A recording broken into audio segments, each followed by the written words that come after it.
Good evening. I'd like to call to order the September 3rd, 2020 Bowling Green Town Council meeting. We do have a forum. Please join me in the pledge of allegiance.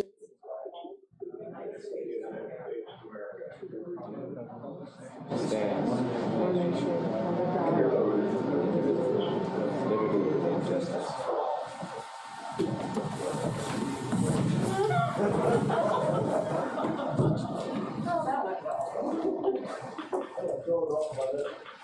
So I want to, the first item, Valerie has something she would like to add to the agenda under new business.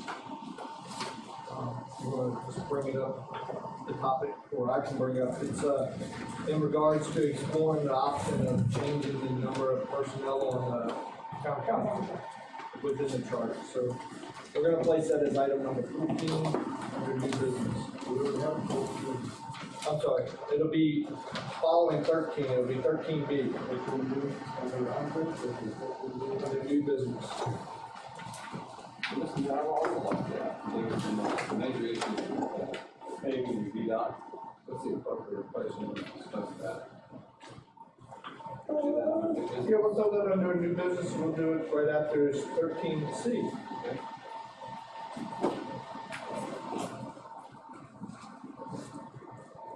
And then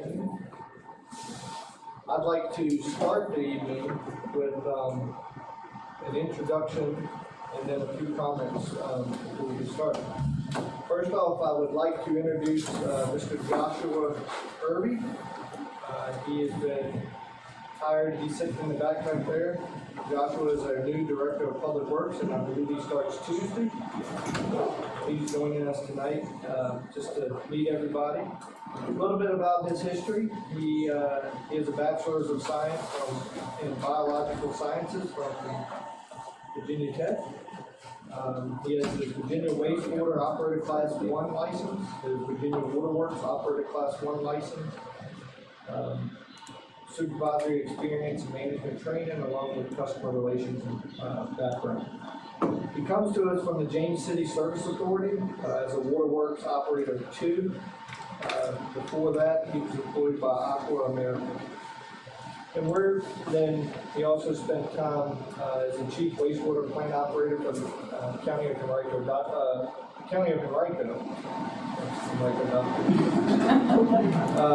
And he also served as a Senior Wastewater Plant Operator there and some time at Hopewell. So we're very lucky to have somebody as experienced, but as young as Joshua. So welcome to the town. Thank you. I want to start the evening with some positive notes. The last couple months have been kind of, on the personnel side, has been kind of crazy. We've lost basically town manager position and 2 department heads, along with various other employees along the way. So there's a couple people I want to point out, and then there's a couple departments that I want to acknowledge just based off of what they've done well. And I don't want to name everybody because I'll miss somebody. But I'm going to start with Melissa. Melissa was named the interim town manager last meeting. And in that time, she's dealt with several large personnel and other duties as the treasurer / town manager. So thank you, Melissa, for all your hard work. And I know you sent out an email apologizing for communication issues, and maybe that should have been both of us apologizing for communication issues. Me as the mayor, I lacked those also. So I apologize for that. Then I'm going to move to our police department. Justin's not here tonight. He's had a medical issue, and he was unable to join us this evening. He's fine now. He's okay, but whether he's here or not, I wanted to point this out that, just the positive attitude and the encouraging attitude he's brought to the town police department. He's assisted in some zoning concerns and logistics of office safety. He lost his part-time help. One got hired by the county, one decided to retire. Since then, he replaced one part-time officer. He replaced his his administrative help that we had budgeted for, and he's done that with the minimum amount of hours that they need in that office to get him caught up and move us forward on the administrative side. In years past, we had kind of told the police chief, that's your part-time budget, kind of use it as you need it, but focus mainly on the police side and public safety. So I've also echoed to him, try to utilize those hours as much with the part-time group and getting those in place versus the admin side. But having the admin gets him on the street, so it's a win-win in both scenarios. As you've seen, the police car has been moved around town. That's, acting as another person. It's been a big help. People have slowed down when they see it, at least when I've been out there. I want to thank the Public Works and Utilities Department. They had some turnover down there. They've been flexible covering shifts, lending a hand where needed. The plant's operating efficiently. We had the one issue in the transition period, right before the transition period, and I believe we're still in good standing with DEQ. That's one reason that we kind of not rushed, but we did a quicker than normal background / investigative on hiring the director of public works. So we did stay in good standing with DEQ. From what I hear, the public works guys are excited about the new director, and morale down there hasn't been in it. It's been just as well as it has been. We've hired a licensed staff down there to fill some vacancies. Then the ladies in the front office, I just want to say thank you. Things are different now in the office with the COVID situation going together. I know y'all jumped in and helped Melissa fill those gaps with the town manager, and it doesn't go unnoticed. You've done all that while still serving the public with a smile, and I've not heard any complaints from the public. So I know we closed the office a couple days for training purposes, and that was so they could cross-train on different aspects of the job. So that way we're still well-rounded, and if one's missing, everybody can jump in. Last but not least, the economic development and events coordinator's position office. That position lost a lot with the Harvest Festival, but it doesn't mean that we've lost any services from her. She's jumped in other spots. Spoke with Melissa. She's taken on some responsibilities such as the CARES Act, future use map with the Planning Commission, and she's done her homework and started studying the process on the VDOT Smart Schools. So, as y'all know, with a small town and small staff, you wear multiple hats, and you can't look at one position and say, okay, well, you don't have events this year, then we don't need you, or you learn and you gain your value in that employee as they're cross-trained and they jump in and help other areas. And so I'm not sure how many town offices could lose their top 3 people and never miss a beat and actually improve morale while they lost their top 3 people. So I'd like to just say thank you from the bottom of my heart. Having good staff makes council's jobs easier, and this council should be proud of each and every one of our employees because they've stepped up, filled a role, got through some big hurdles that were roadblocks, not just hurdles, they were roadblocks. And we navigated through those, and the only way we did that was with the staff working together. So thank you.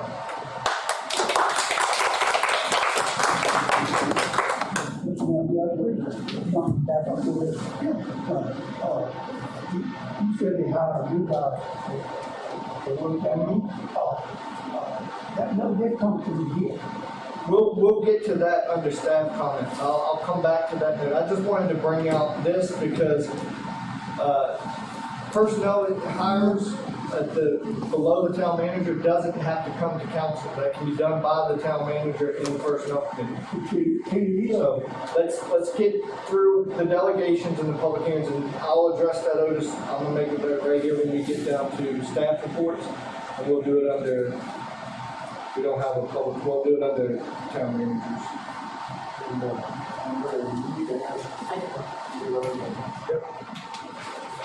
So, with that being said, we have 2 public hearings on the agenda. I'm gonna open the first public hearing, which is for zoning permit 2020-020, application for special use in B1 zoning district.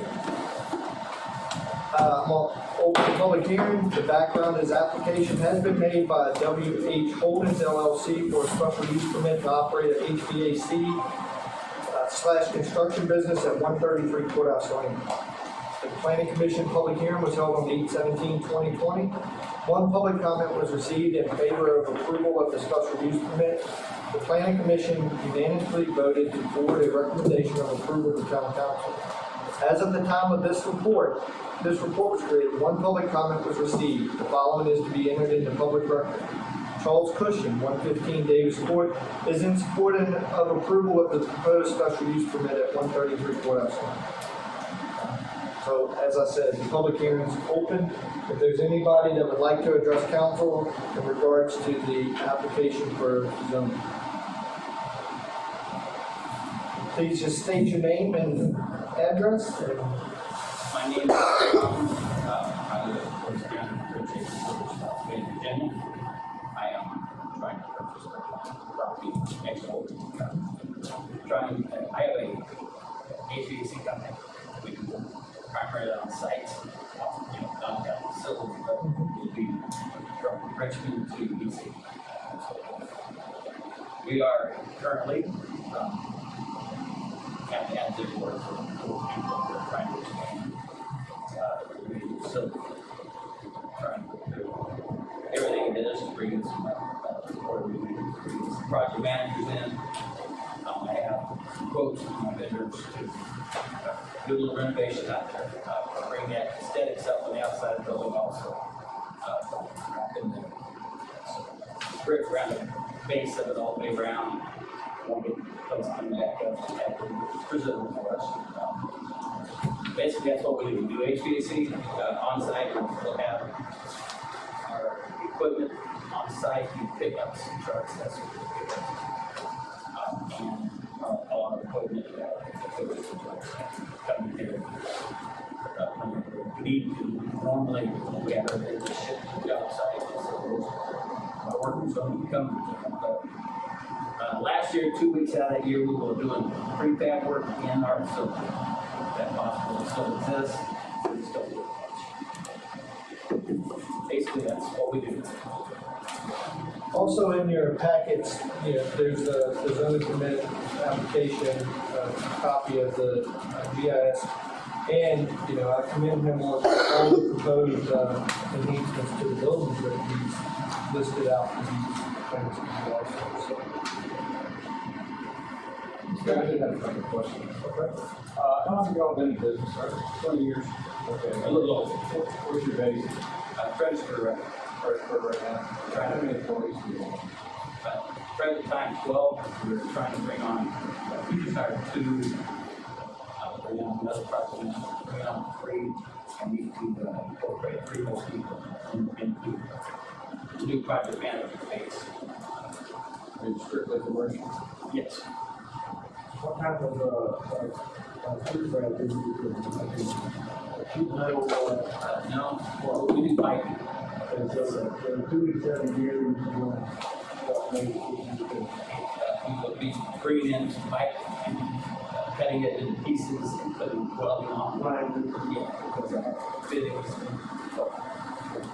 and that building is big enough, you can go right inside. It is. Yeah, all that noise type work to be done inside.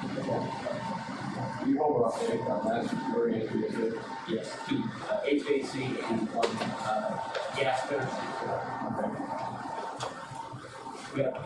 We hadn't got into plumbing thing with people out there.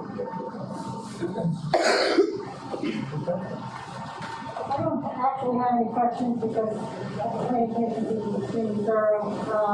I just did want to ask if you could just stipulate that everything is reviewed in the zoning application. It's usually standard with the planning commission. I'm sorry, Valerie, you said annual review? Correct, in 1 year, just to have a review. Just the first year. and then- What first year?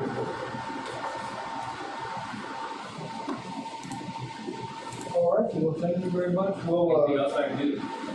I mean, council doesn't have any other questions, and we'll see if there's anybody else here to speak on. We'll close the public hearing, and we'll act on it here very shortly. Thank you very much. Thank you. Again, is there anyone here that would like to speak in regards to zoning application? Third and final call. Public hearing is closed. Is there a motion to approve?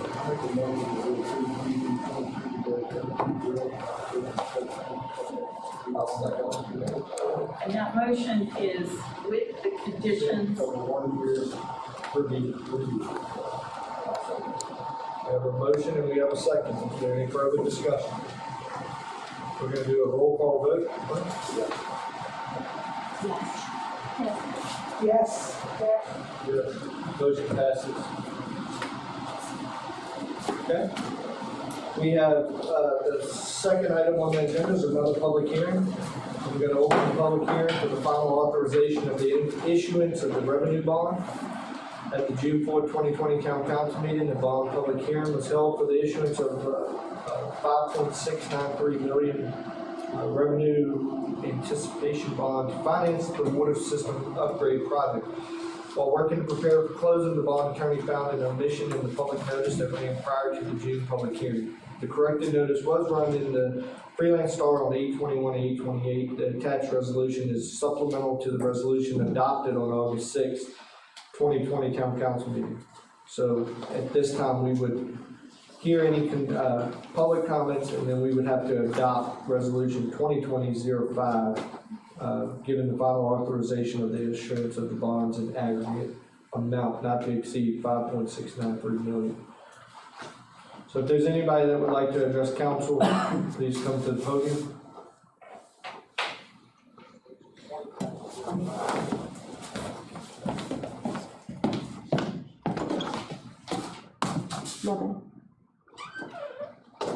Second call. Third and final call. Public hearing's closed. Is there a motion to adopt resolution 2020-005? I make a motion that we adopt 2020-05, about to exceed 5 million, what is it? 5.693. 693 million. Is there a second? I second it. We have a second. Deborah? Any further discussion? We'll do a roll call vote again. Mark? Yes. Valerie? Yes, sir. Jean? Yes. Tammy? Yes. Deborah? Yes. Moses? Yes. Glenn? Yes. Motion passes. Okay, next item on the agenda, we have two gentlemen, one joining us by Zoom, Mr. Fran Bradley, and person we have Sean Bouchette from Atlantic Broadband. I requested that they attend our meeting to discuss the connectivity issues that we've had in town and the high-speed internet upgrade. And this is hopefully one meeting to address the concerns of our citizens, the reliability of the system that, the internet service in town. There's some bad timing, a raise of your rates letter went out to some while we were experiencing bad service. And we wanted to give them a fair chance to come in here and address those issues and any plans that they have to fix the issue, along with any future upgrades here in town. So I did warn him that the county has a list also outside, and I believe they'll be addressing that at the county level. But this is just for our citizens here in town. So, okay. Thank you, Mr. Mayor. Good evening. I think Fran is on, I'm joined by Fran Bradley on computer, so he's probably staring at the back wall. I'm not sure exactly what the best way to include him is in this, but suffice to say, the two of us are thrilled to be here. We appreciate the opportunity to talk about our products, our services, and how recent events have affected things. First of all, my name is John Brushett, last name spelled B-R-U-S-H-E-T-T. I'm the Regional Director of Operations for Mid-Atlantic at Atlantic Broadband, and in that role, that includes operations for systems from Western New York to Southern Virginia, so approximately 5 states. This is actually, I was telling Mr. Mayor, this is my 30th day on the job. So I said to my wife, I said, I got an invitation to come down and speak to the Bowling Green City Council. She said, oh boy, you're in trouble. And I said, why is that? And she said, you haven't put a suit or a pair of pants on since COVID started, so you don't know if it's gonna fit. But we were able to manage, and I'm thrilled to be here. I think, despite my newness in this role, it's important for you to know that I've dug in hard on the issues that have been evangelized out of this market. And so over the last really 2 weeks, I've spent a lot of time studying the history here. Fran has helped me, Danny Job, the folks at Atlantic Broadband, and folks that came from MediaCom ahead of Atlantic Broadband have helped color some of the history for me. And I think, you know, it's hard for me to editorialize being new into this role, but generally what I'm seeing is that this community has enjoyed a very healthy relationship with their cable operator for the better part of 10 years. And so certainly I would invite any opportunity to address any issues that may predate recent events, but by and large, by cable standards and in my experience, things have gone pretty well. Going back as much as 10 years, MetroCast in 2009, 2010 brought fiber to the home here. That's a very rich service. It's a service that, frankly, in those days, I was in Seattle and Philadelphia with Comcast, and our systems didn't have fiber at home. So this showed investment on MetroCast's side that was very ambitious for the time. And going forward, 9 years really, up until, well, 8 years. In 2018, Atlantic Broadband acquired MetroCast and maintained the fiber to the home. Services continued to grow as subscribers grew and demand grew. And of course, demand grew through lots of different ways, but unprecedented recently, but it grew through business growth and connectivity for small business and so forth, and they were able to satisfy that. In 2019 is where things really start to become a challenge for us. So in 2019, Central Garage, the community of Central Garage, the services there are acquired by Atlantic Broadband from Comcast. And the integration of that system was frankly done quite poorly. There was a leased fiber connection, transport connection, to bring services to Bowling Green that came from, and I don't know all my communities, so forgive me for that, but they came from, as I understand it, Tappahannock, through to Sparta to Bowling Green. And the integration of that cable system from Comcast required that there be an upgrade to the Bowling Green hub to support it. In so doing, the company recognized that it was important to build a dedicated owned connection for transport, and a plan was essentially laid out in 2019 to bring that to life. As things started to come together for that plan, 2 or 3 things happened. So at the top of this year, COVID hit.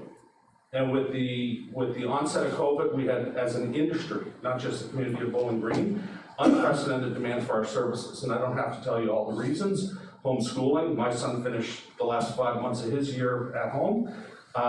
Businesses working remotely, double, triple, quadruple capacity required on our network, as employees still had connections in their offices and now at home. And I think, you know, from a visceral perspective, what I would hate to call our internet service entertainment, but in many ways it was taxed at the advent of COVID as a lifeline service in ways that had been unprecedented before beyond business usage. It replaced the landline telephone that I grew up with, is the truth we know. So with that unprecedented demand, a couple other things had to happen. We had to recall our workforce. We had to pull our workforce out of the front counters. for health reasons, for their safety and for the safety of the public that we serve. We had to pull our customer service people in 3 days' notice and redeploy them to work from home and re-engineer our phone systems so that we can continue to provide support.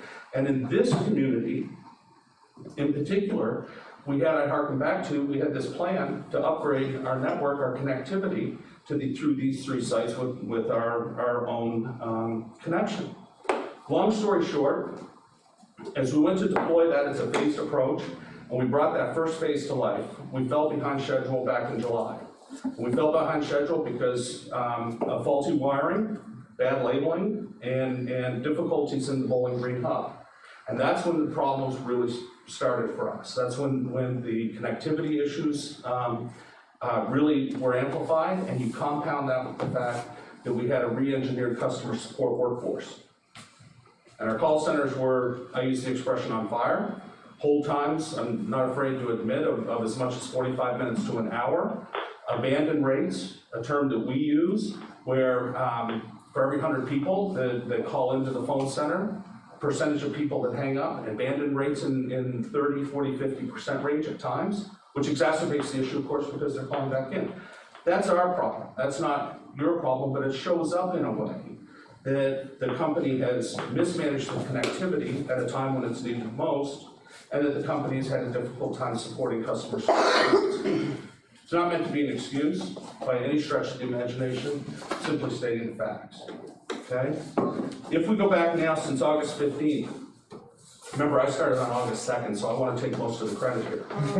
But the reality is I don't deserve any of it. The plan had been in motion, and the team had been working on this stuff for really since July. But by the time we get to August, a budgeted rate increase that was built in a business plan in 2019 to set up fiscal year 2020 was budgeted for July, had been pushed, and as you know, recently was set for September. As of August 15th, we completed our own fiber run from St. Stephen's Church to Bowling Green. As of this past week, I can assure you, I get a report every morning from our technical operations leader here. And as of this past week, we had an enormous backlog of trouble calls and challenges, and many of them came from people in this room, were sent up through our channels. The majority of those have been resolved. In fact, our plant is stable enough now with the upgrade that was completed just this past week that as of yesterday, we only had 2 trouble calls called in and 4 trouble calls completed today.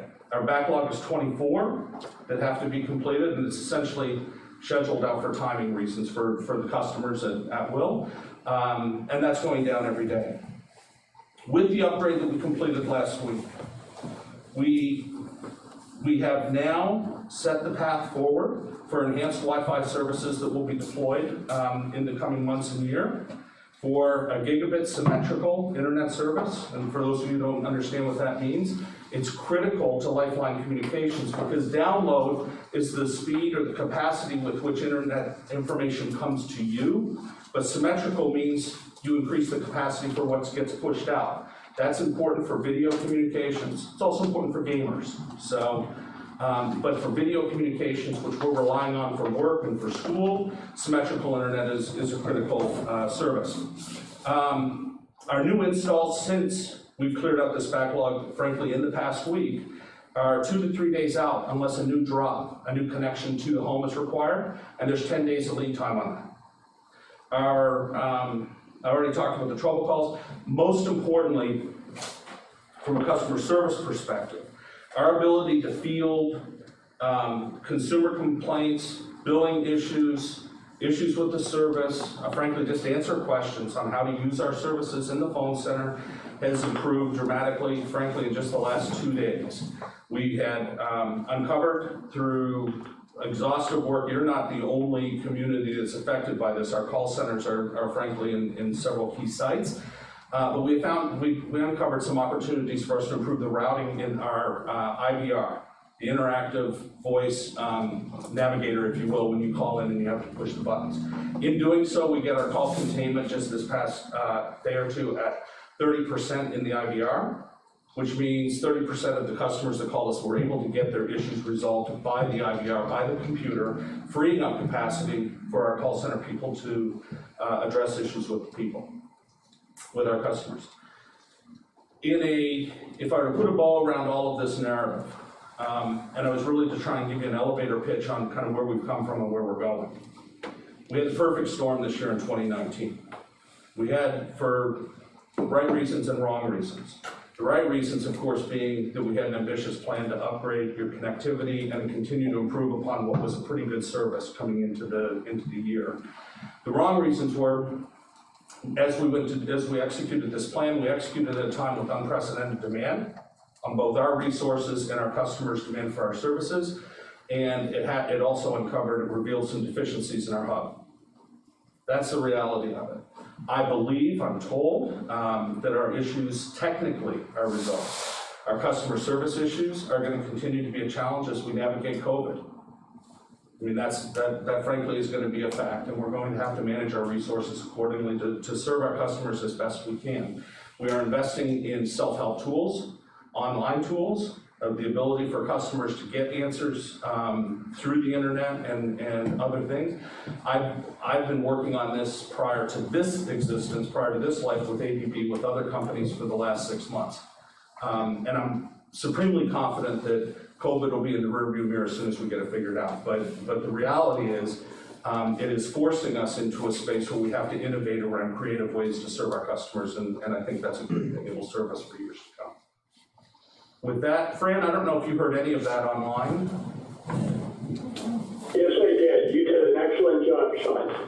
I would I believe you've only been there 30 days. But it's been the 30 days, I think, that, as you pointed out, has made a lot of changes and significant changes that will allow us to be able to expand in the future. It takes the handcuffs off of us on bandwidth constrictions that we had, and it just makes the system a whole lot more reliable. And if it's more reliable, that means that's less calls being driven into our call centers. So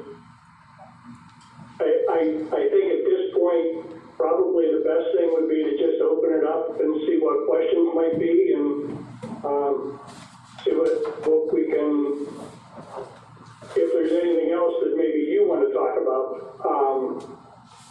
instead of what maybe we feel is the important issues. Exactly. Anybody from the council? Now, you say is this fully operational now, or did it just come on and we're building up to full operation status? Your core network is fully operational right now. Enhanced products, 1 gig symmetrical speeds, enhanced Wi-Fi products, and other things that are in the product roadmap will be deployed over the coming year. But in terms of receiving the product you pay for today, you get it today, as of the network work that was completed this past week. Because I know everybody's been having problems. I mean, we hear it all the time about dropouts and internet not up and running. I did a speed check on mine just before I came here. I think I've got the middle package, and I'm at 94 download and 5.5 gigabytes upload. Okay? So That sounds rational. okay. That sounds rational. I'm pulling down, I'm subscribing to a gigabit service in my home in Leesburg. And we're still in boxes. We just moved in 3 days ago. But I did a speed test when they left our house. And because you never really get what exactly we were subscribing to over Wi-Fi, you only get it if you're plugged into the modem where it's connected into the core service. And I was pulling down out of my gigabit service in the furthest reach of the home about 150 megabits. So that sounds right. This is Wi-Fi, so okay. That sounds right, because that's pretty close to my experience. So a question for you, go ahead. We'll go to Valerie and then. Yeah, go ahead. Yes, ma'am. Can you just clarify on infrastructure? It is coaxial cable to the household or fiber? Fiber. It is to the household? Fran, keep me honest here, but I think we're fiber to the home in Bowling Green. Yes, I have fiber. Right, it's fiber to the home. It may be coax inside the home, Okay, what's the difference? but it is fiber to the home. That's a great point of distinction. Some people are using traditional coax Right, outlets there. okay, I just needed to know that, because I know fiber optics goes past Bowling Green down 301 from Richmond to DC, and I just wanted to make sure, because coaxial and fiber always get into Absolutely. No, we are, as I understand it, we are 100% fiber to the home. This is actually the first plant that I've worked in 30 years that has fiber all the way to the home. So that's why I said it's a treat that you had it so early, at least in my experience. But clearly, unless your inside wiring has been modified, you're going to be using coax. You're gonna get degraded speed because of the coax on time, you don't get the fiber optic speed. Correct. Now, you can hook, if you terminate your fiber into the home directly to a DOCSIS capable modem for the fastest speeds, Right. then, as I do in my house, everything's wireless. We don't use any of the coax. Yeah, Yeah. Yeah, I don't worry about when it says slow down, because usually my husband will just say, what did you do wrong? Because it's usually the computer, it's not. I've heard that before in my house. So, yes, sir. Thank you. A couple of questions for you. Doesn't your contract require you to have an office in the town of Bowling Green? Contract does require us to Do have we an have office. one here now? We have, our office is closed. We have an office in the county. Frank, where exactly is the office? Do you know? We have one in Tappahannock, we have one in Warsaw, I think, and one in Saluda, if I'm not mistaken. Saluda, I know for sure. So, Why do we close the town of Bowling Green down? well, none of our offices are open. Okay, but I mean, it is not here. Is it gone from here? I can look into that, sir. I'm happy to get back to you and get a history on that. Okay, that's fine. And the other thing is. None of our, but I just. No, I understand, everybody's out of the office, but I understand this office was actually officially closed. May be wrong, but if you can check on that, I appreciate it, because your contract does require you to have one here.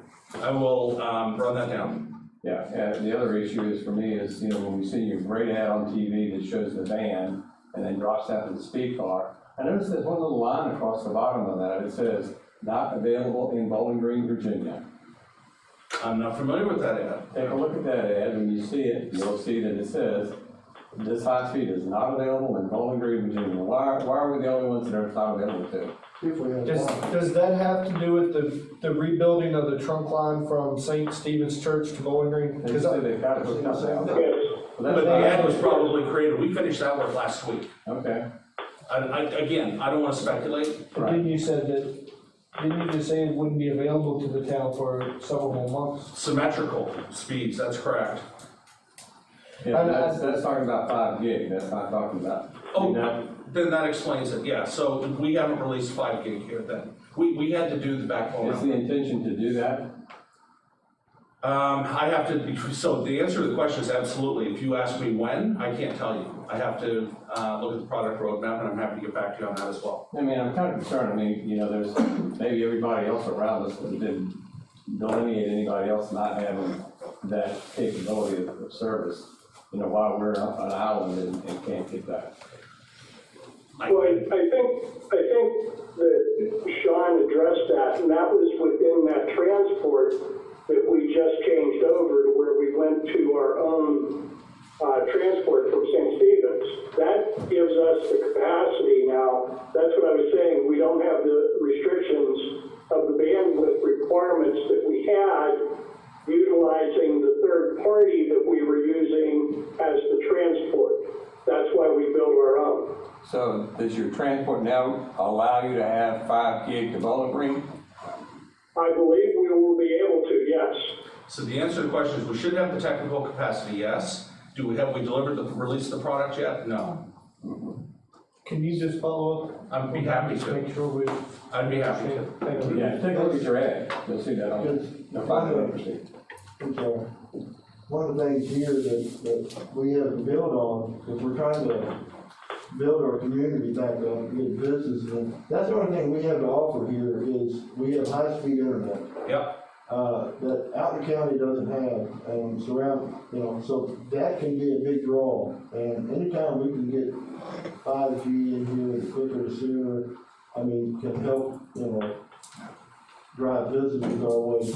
Yes, sir. No, I understand that completely, and frankly, that's a conversation we have with, I've had that conversation with 30 years with, all sorts of communities around the country. Marketing their community through their chambers of commerce as Technically, 21st century wired community is important. We're drawing on business. The one thing I will tell you is I won't throw percentages out for Atlantic Broadband, given that I'm 30 days in on the roll here, but for all of my commercial customers in all my past lives, less than 20% of those subscribe to anything over 1 gig. So our commercial customers, the sweet spot of our commercial business, unless you're in a massive manufacturing ecosystem or big call centers or things of that nature, the majority of our small businesses, the sweet spot for them are somewhere between 250 and 500 megabits of service, both from price and quality to power a point of sale terminal, their telephony and that sort of thing. With that said, it doesn't diminish at all the marketing power to be able to say to a company that's considering relocation somewhere that, we do have the fastest speeds available, and here in Bowling Green, and I completely empathize. Yeah, so for example, if we had development going out, there was some talk a while back about co-location of some websites, some cloud sites out here. Mm-hmm. We have fiber optic that runs 301. You guys are not tapping into that particular fiber optic, is that correct? I don't know. Okay. It does run down 301 straight on down there. So the other question I would have is, your services continue to get very expensive. What are we doing about that? Well, I think the starting, let's first of all acknowledge that we pushed the rate increase, and I'd like to say we pushed the rate increase for 2 months, despite the fact that it was built into our business plan, and we owe our shareholders that. I'd like to say we pushed it because we weren't ready with the backbone, but the reality is we pushed it for all of our customers. And as COVID, for relief against COVID, we also didn't charge late fees, through this time.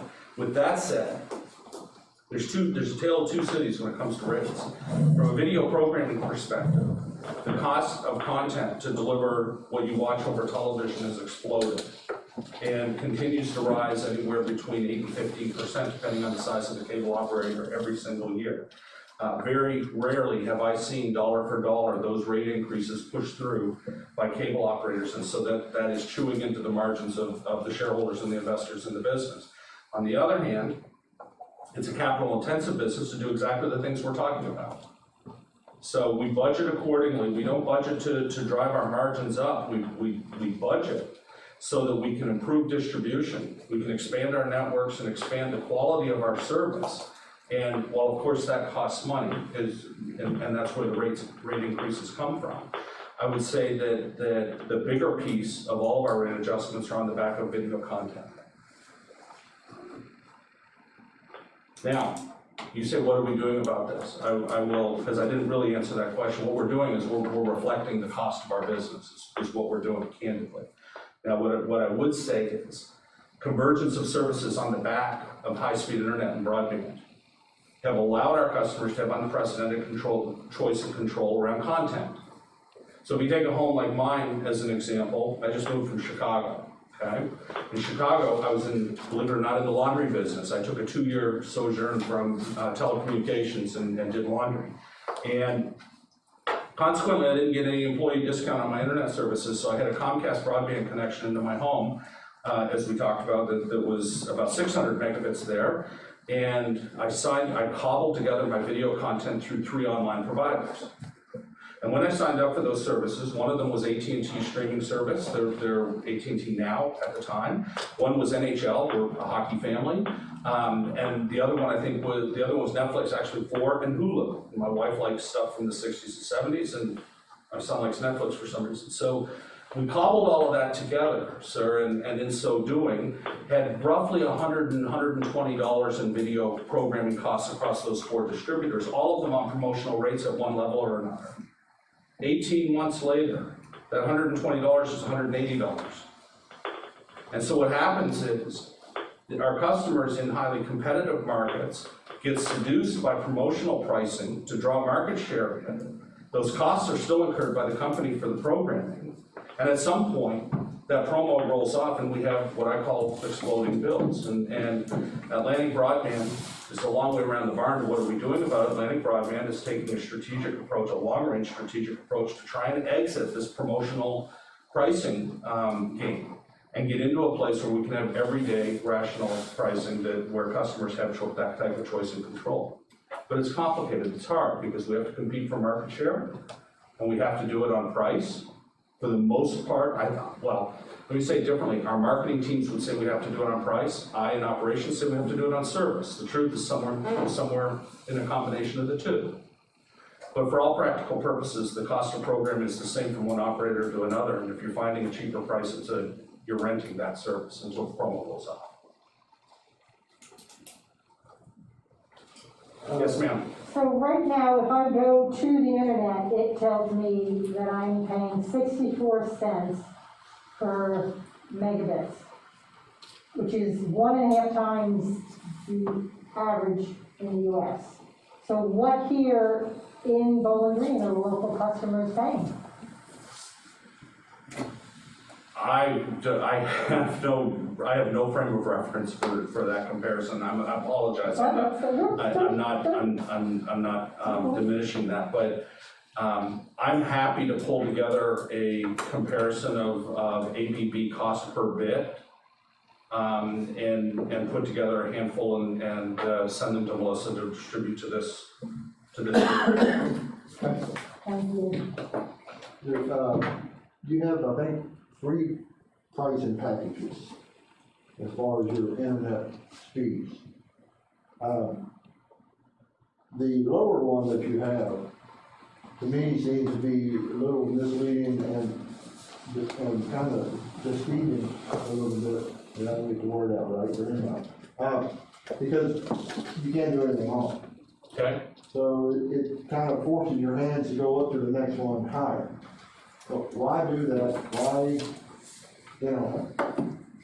you can't even get on your phone, you can't, it's worthless. And so, why even offer it? Why not just come in there and say, this is what we have this, and offer something that works out the gate, so that I gotta change my package, sorry, because it doesn't work. Then you're on the phone, you can change stuff and. Yeah, I think it's, first of all, I'm gonna call it a great suggestion.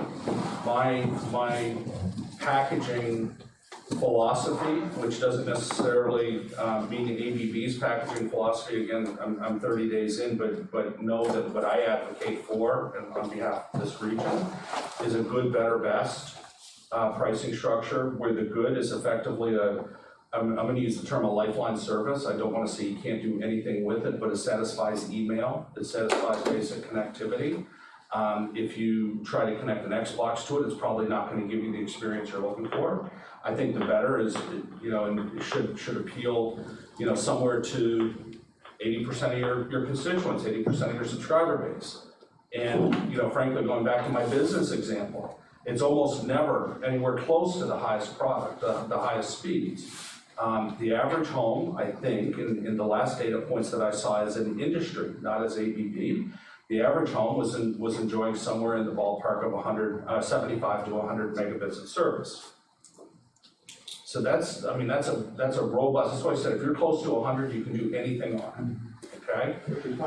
That's right, and then if your best service, in the old days, we used to call our best service our beacon marketing price, right? We didn't want to sell too much of it because it consumed so much plant. It took up so much capacity that it had the risk in the old coax days and the HFC plant of degrading what other people got. In the fiber plant, there's less risk of that. But you see crazy prices for it. We promote $500 for, I can remember a time when 200 megabits was $4.99 a month because we didn't want anyone to sign up for 200 megabits back in a prior life of one. We're well past those days now, but my point to you is this, that I feel like our gateway product, our lifeline product, should always satisfy email. And I think if we try to do too much more with it beyond email, rudimentary web browsing, maybe take down some one-way video, meaning drawing in the news, two-way video is probably not going to work. Two-way video is probably going to require at least the mid-level tier. That's how I think about it. Fran, would you add anything to that?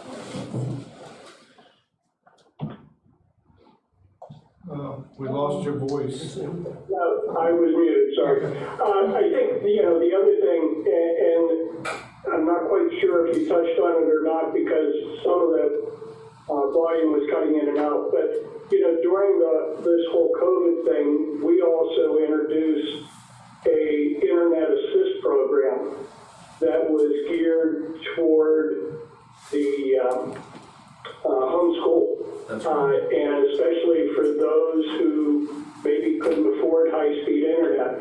And it was a very low level. I think it was 25 megabits over 25 over 3, that we still offer for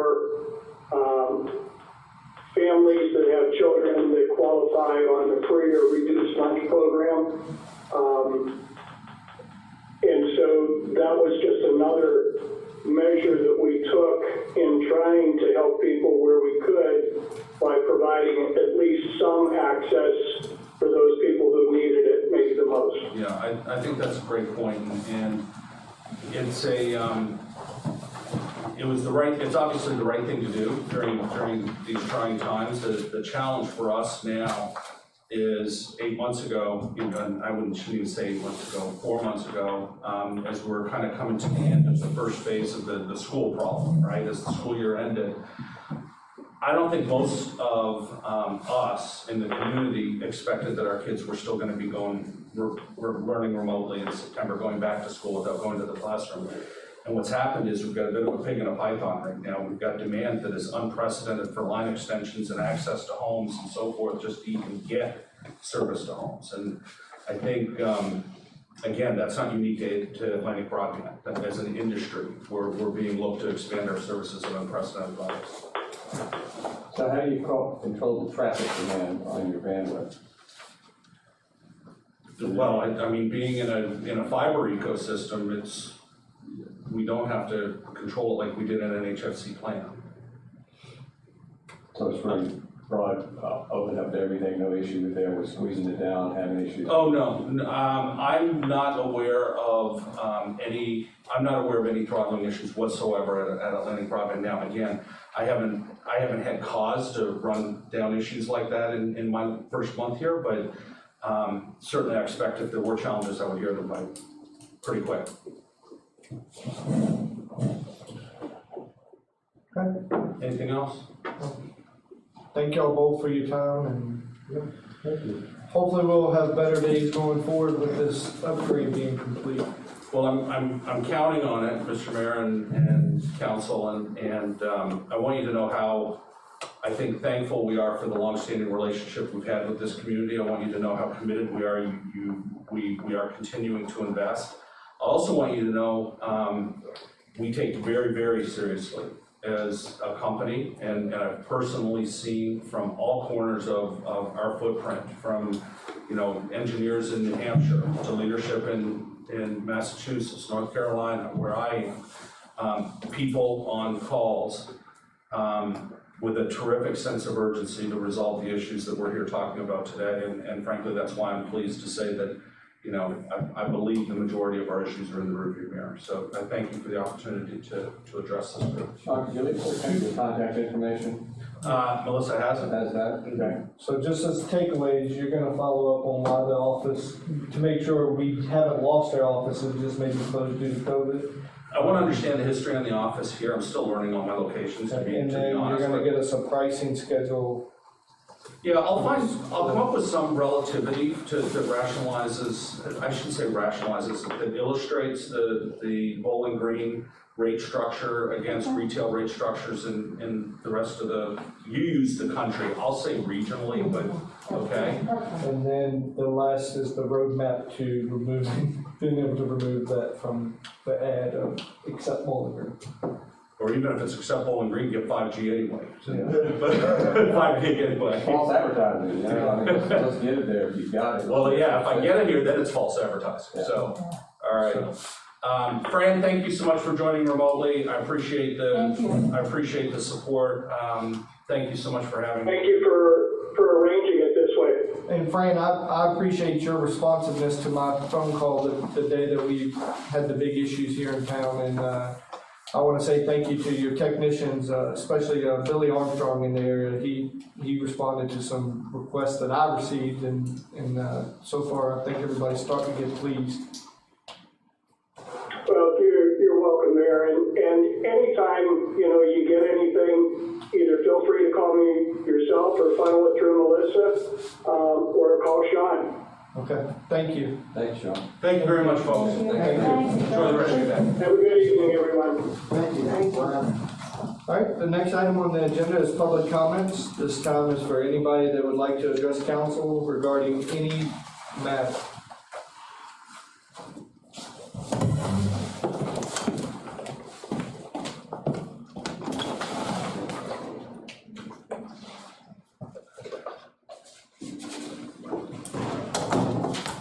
Okay. We're gonna move on to the police chief's report. It's prepared in the budget and in the packet. Some highlights that I'll just go over that, I've noticed is, we're still writing tickets. I will say that Justin's been out and about. He has built those relationships that we've requested, with the sheriff's office and the Virginia State Police, as a two-way street, not just we receive help from them. A big thing is, with David, we had the DOT inspections in-house. He's worked with VSP to get that scheduled for several dates each month here in town. Maury Avenue, I will say he wrote a speeding ticket the other day on Maury Avenue, so good work there. And we, as I said before, he's hired a part-time officer that's already been through the background check, and he's already certified, so he can fulfill the basic patrol needs. Next item is, we'll do Joe Elsa's report, and then we'll get to Melissa and all her hats, and we'll address Otis's question regarding the director hire.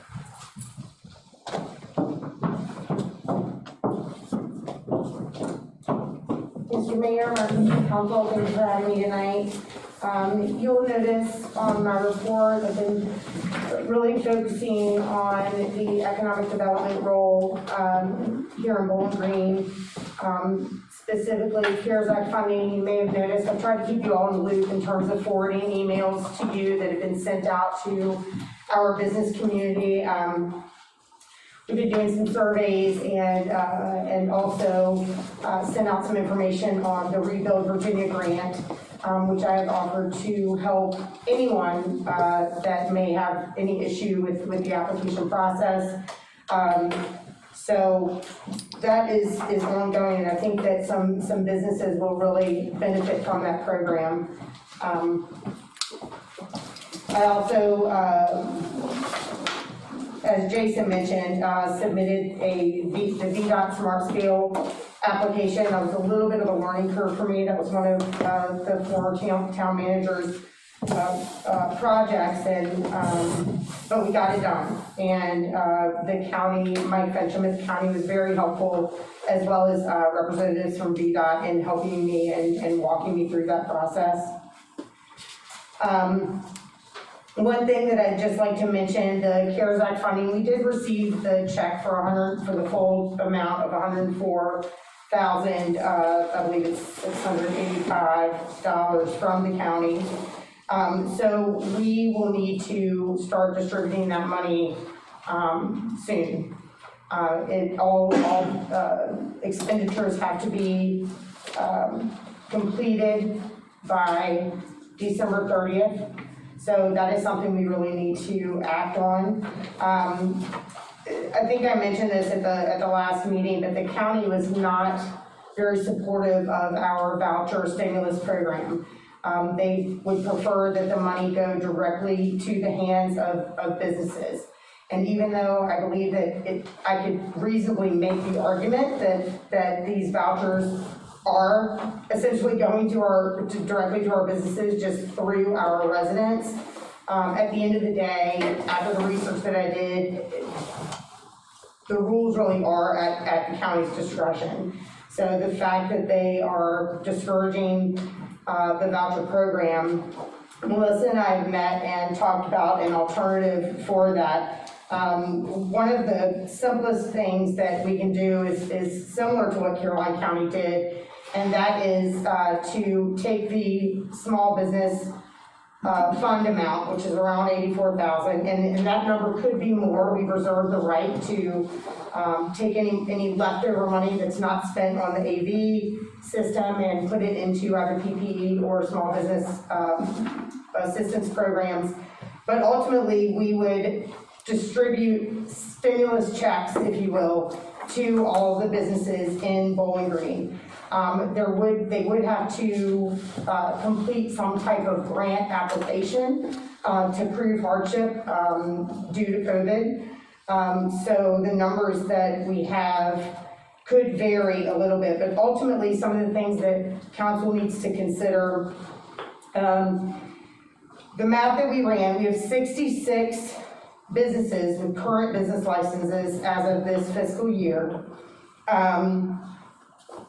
That includes all of the brick and mortar businesses. It also includes all of the MLM businesses and home businesses. Anyone that has a license, a business license here in town. It excludes any corporate-owned businesses. It excludes the farmers market vendors, with the exception of a couple of farmers market vendors that have business license to operate throughout the week, not just at farmers market, but it excludes farmers market and it excludes any outside contractors. So if we were to assume that 66 businesses were to, if we were to distribute that $84,685, each business would get $1,283 each. That number could be more or less depending on how the application process is vetted for each business. So if hardship can't be proven, they can't get a check. But I think what we would do is model our application process after what the county did. That seems to make the most sense to me. But ultimately, this is you all's decision, and it is at your pleasure that we'll do whatever it is that you'd like for us to do. But I don't know. Do we want to have another CARES Act work session to talk through that? It wouldn't be a bad idea, just because some decisions need to be made, we need to make them quickly. Okay. Beyond that, you guys will talk about the future use map stuff later on the agenda. Music on the Green's been going great. People even came out in the rain week before last. It's amazing. And it is on for tomorrow as of now. I'm keeping an eye on the weather. It seems to change every half hour, but I'm keeping an eye on it. The clean sweep, it does not look hopeful that we are going to be able to have the clean sweep this year or this fall. And the reason for that is Goodwill, Rappahannock Goodwill, is not offering their pickup services due to the pandemic. I guess they're over-processed in terms of donations that they're receiving and having to sanitize and do all of those measures to sanitize the donation. So they couldn't do it. I contacted Salvation Army and got the same response, and I contacted Habitat for Humanity and received the same response. So it doesn't look like fall clean sweep is gonna happen. Can we rebrand it without the pickup portion? We could do it without, that is an option. We could do it without the pickup portion. Yeah, I think, I was thinking the same I think thing. it'd be a good idea, Yeah, instead of clean sweep. just a town yard sale or something like that. Sure, that's, I know several families that have been planning It's a to try to great, get rid of some stuff. and clean sweep, every clean sweep that since I've been here, it really brings the foot traffic to town. It really does. It is one of those events that really supports our businesses, and I whatnot. think that's kind of, I'd like to see it that way, if at all possible. And then people know what you don't sell, you gotta get rid of yourself. Well, I like that The solution very much. landfills are open, if they don't, they'll bring it back in the Right, house. That's right, and because I like the idea of the maps and other things like that. Yeah. Helping out, so that. Well, I'm happy to hear that. It's a great solution and, Good deal. works great. Did you So have a date in mind, Joe, also? it's scheduled for the 26th, I believe, of September. September 26th. So now that we've made this decision, I think, or there's consensus here about this, I've already got a marketing graphic ready to roll. We'll just have to change some wording about the lack of the pickup service, and we can get that get that out there to the public as soon as tomorrow. Everybody just- here, everybody here got a good consensus of it? Yes, Yes. Okay, all right. I got that part. I'm sorry. Sorry, Mr. Mayor. And just with staff taking the locations for the maps and stuff, just remind them it won't be any pickup service afterwards. All right. And finally, I just want to thank you all for the opportunity to be able to serve you all. I have a fairly colorful resume, if any of you have ever seen it. I've got a background in project management, marketing, event planning, and I just want to let you all know that I am enthusiastic about really diving into this economic development role and focusing on that, and I see it as a wonderful career trajectory, and I believe that I can do great things for this town, and I just appreciate you all believing in me and having that confidence in me. We appreciate your detail and focus that you do for everything you're working on, very much so. Thank you, Being very professional. flexible and thank you so being much, willing thank you to all for your time. learn new parts of the job that aren't necessarily, it's all duties, other duties as assigned, so, thank you. Thank you, I like cats, you know. Thanks. All right, That's the next meeting. the next item on the agenda is the town clerk, treasurer, acting town manager, public works, utilities, monthly report, all the above. So basically, I'll start the conversation with the hire of the director and the timeliness that it had to have been done. We were under the gun to meet the requirements of DEQ to have a qualified wastewater operator at the plant. We didn't have time for council meetings or What was the special call timeframe? meeting. Within, They wanted it done within the month. We didn't have to go the route of hiring, we could have done a contractor, which I did look into. It's pretty expensive to get someone who's willing to sign off on the monthly reports when they're not at the plant watching the samples being taken and watching operations. And also, two of the operators I talked to wouldn't even sign off on the report initially, they wanted to get a feel for a couple months of how we operated. So I addressed the, Can I add something? Sure. There was discussion about hiring an interim, like a contract person, but by making the hiring decision, I think we were able to save $3,000, right, so. And you did meet, we called a meeting special with the PR committee, and we had a discussion as well, and we supported Melissa totally. and that's the typical role of the town manager, is to hire the people that work for the town manager. So that's the same conclusion we came up with her. I told her it was really on her, because council doesn't get involved at that level of hiring. I don't know, precedent says that we have before in the past, and that's part of the process, is that, the personnel committee is a committee. They bring it to the council, that's the purpose of all the committees, to bring whatever issues that we have back to the council for decision. So precedents have been set that that's the way it happens, we've done that in the past, other wastewater treatment costs and those kind of things. Well, we're moving on from some things because council is to govern the town and to manage it. And that's why we hire individuals to manage the town for us. So we must be able to trust. We're not gonna get into a discussion of the roles of council. We That's have, all.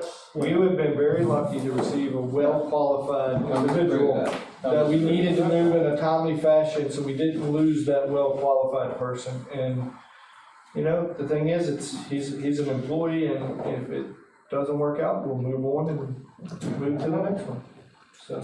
But I'm not going into this with a negative attitude. The people at the wastewater treatment plant that report to him have met him Yes. and are excited. yes. They're the ones doing the dirty work. If they're happy, I'm ecstatic. Yeah, don't say that he's not qualified, it's just a process. Yeah. And I think, one, we had the DEQ, the spill issue, and then we lose our only qualified operator. It moved quickly, and I think a lack of communications amongst myself and Melissa to council caused an issue, but I think in the long run, we made a good hire. And I think we have staff that we could put up against anybody. And we're gonna get the job done, so. Do you have any I just wanna, highlights that you wanna? I just wanna point out, the reason I put the public works, just lump them all together, is because I have asked, especially the plant staff, to focus on the operations of the plant. And I've tried to step in to help administratively so that they don't have to be taken away from the operations. Because they have been feeling like they've been pulled in a lot of directions, pulled away to do maybe some public works duties, some other duties, and I've asked them to fully focus on the plant, especially after the spill, and without having a licensed operator. So that's why you see me putting it in here. It's not because I somehow did something great for the public works department. They've obviously been working very hard. They have not missed a beat without having their director there. They've been amazing to step in, and they have, if everyone will take a look at the town manager's office before they leave, while we had the summer help here, while no one was occupying the office, I had asked them to paint. It was a sponge paint. I thought it was time for a nice clean gray color. I asked them to paint, so they did that. But that is the only reason I lumped it in here with this. But we've just gone full force, keeping everything together, the front office staff, and just focusing on what's important, focusing on what's good for the public, focusing on how we keep continuity of government going forward, so. That's what you see. I'd like to on make it. a comment about that. You've done a really great job of pulling it all together and bringing that, and these points that you're bringing up are very, very critical. Because as this council has been obviously absent from understanding what's going on in the facilities itself. We had management running it one way, that person's gone, you took over, did a really great job of structuring it, making it a better process and a much cleaner and understandable process. So I think it behooves the council going forward, that we're not so disengaged and not understanding what's going on in our own town. So we need to take the responsibility of going, we just let it go like Wild West. Somebody took the reins and said, I'm doing this.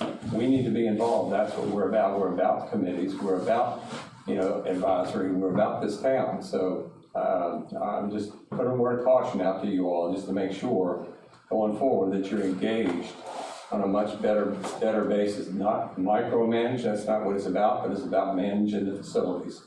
And if you hire somebody to do that, they're not doing it, you need to know that they're not doing it, not 3 years later, but 2 months later. I have nothing else to add to that report. Oh, yeah. Yeah, I just have a question on the utility reports. So 148 Maury got hooked up Yes, to the sewer. yes. So I guess I was under the impression when Calvert did the sewer that each house was hooked up to the sewer. Individually, they had their own hookup. So when 148 Maury got hooked up, their hookup connects to 152. So 152, 156, and 148 all come into one pipe. 152 and 156 go straight to the manhole. They each have their own E1 grinder pumps. 140 There's a manhole? up the Manhole. street.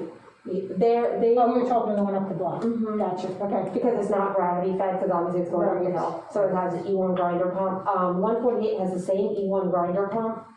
And it was authorized prior to me taking over that they could hook into the line, the service line, from 152 Maury that goes straight to the manhole. So there are two E1 grinder pumps on the one line going to the manhole. I have spoken to the sales teams and gotten the specifications to make sure that that line is going to be able to sustain the pressure. And I have all the specifications. I've spoken to Watts Construction, who was doing the one at 148, and I've spoken to the company that sold the grinder pump, and they both are confident that it can sustain that. Okay, so they're gonna, I guess, come and cap it off? Yes. Right now, it's just a piping. Yeah, they're still finishing up. All right, that's cool, thank you. I just want to say I've been impressed with not only everything else you've had to do, but now you're a plumbing expert also. So I just sit here, that's why it was just a pause there for a moment. It's Yeah, I mean, like, we're all in awe of you, Melissa, because I really feel like it's not just because we've lost a town manager. A lot of this you've been training for a long time. You have been the person, the wind beneath the wings of what we've seen take off. So my hat is off to you. You're very impressive. I just want to say, she's a mom. Of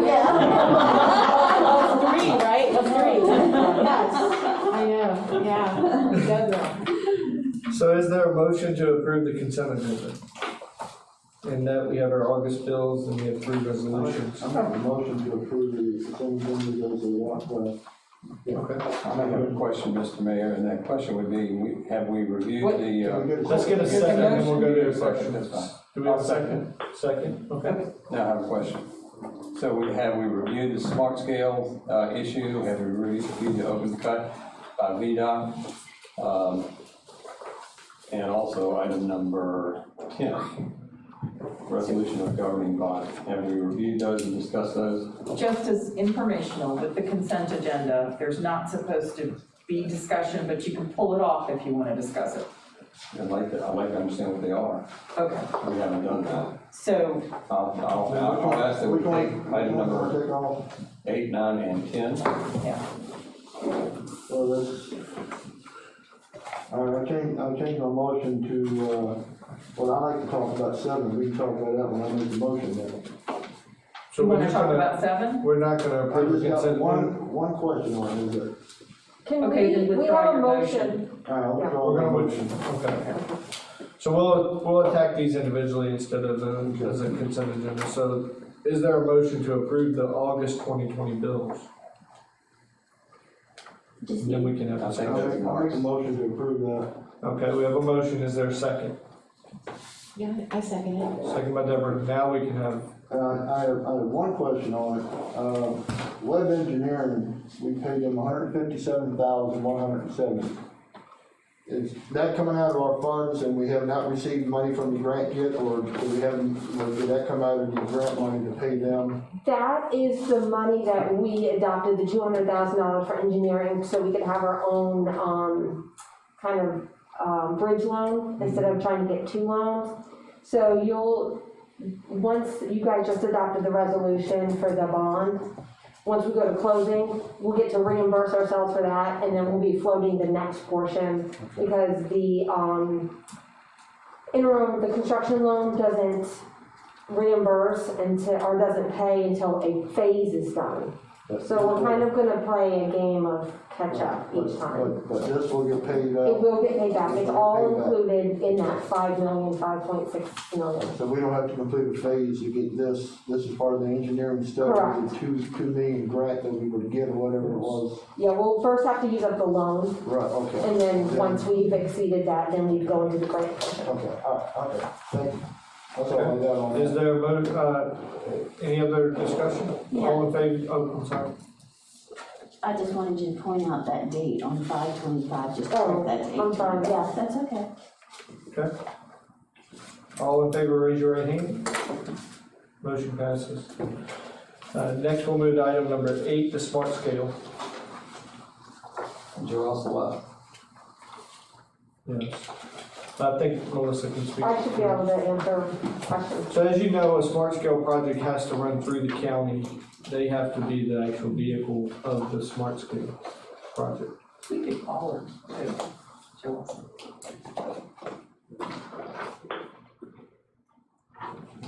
So Melissa, give us a quick overview. So you want an overview on of the project? the project will create a safe and inviting community in which you can walk and bike, I think. It's an extension, the main portion is an extension of the sidewalk on Chase Street. From where it ends, I think it ends right near the Napa building.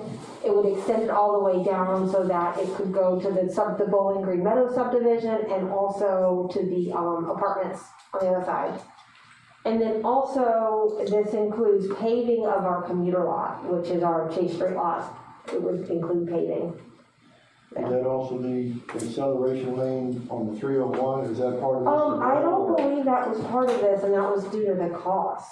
Okay, so that got taken out, The cost was extraordinarily high when they looked into it. okay, all right. Sweet. So Melissa, does that mean their VDOT is not doing the O connectors out on 301 either? The continuous T, not as, I don't believe not as part of this, I'm thinking it was something, I thought it was separate, but, I thought we only had one spot, so the county, I think, has 4 spots total, they allocated 1 spot to us.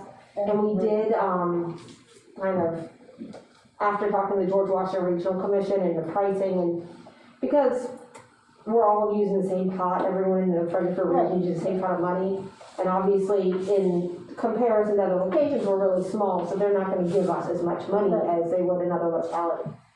So, this also does include, I forgot to mention, a continuation of the bike lanes on Broadus.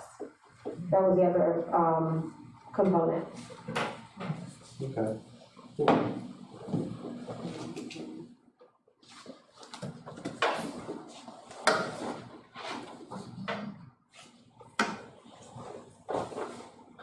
Okay. Is there a motion to approve resolution R 2020-004? I'll make that motion. Okay, we have a motion by Tammy, is there a second? Second. Okay, we'll do a roll call vote. Mark? Yes. Val? Jean? Yes. Tammy? Yes. Jennifer? Yes. Otis? Yes. Motion passes.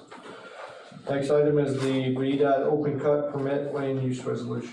This resolution is required as an element of our annual permit that allows for open cuts of state maintained roadways for the purpose of utility repairs.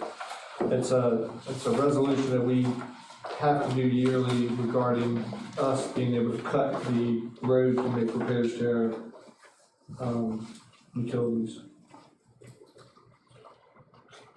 Is there a motion to approve it? I make a motion to approve. A motion by Mark, is there a second? Second by Tammy, is there further discussion?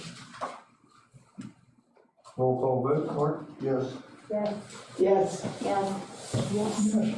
Yes. Okay. Resolution governing body of search grant. The wastewater treatment plant is aging in need of repairs and new equipment. The first step to Sorry, that was a typo. establishing a long-term plan is to obtain a preliminary engineering report to assess the needs of our wastewater collection system. The USDA, will fund the PER through a search grant. As a requirement of the grant, council must adopt a resolution. So there's a resolution for us to apply for this search grant.